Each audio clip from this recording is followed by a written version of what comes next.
So cellular medicine is one of the biggest forces that we are dealing with, and is going to drive all of us. So what are the sciences that are really coming in that is going to make a lot of difference?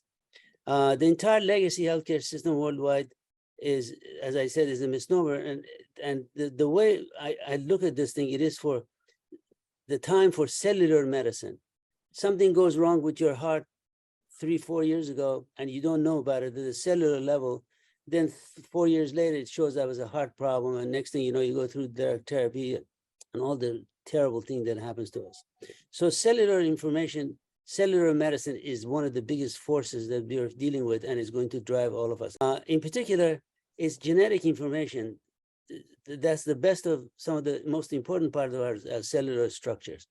To just give you one of the statistics, 40% of all diseases, according to literature, all the diseases that humankind today, 40% of them on average are based on some genetic disorder. Now, some, of course, 100%, some nothing, but bottom line is an average diseases has got 40% driven by genetic lack of proper genetics in the body.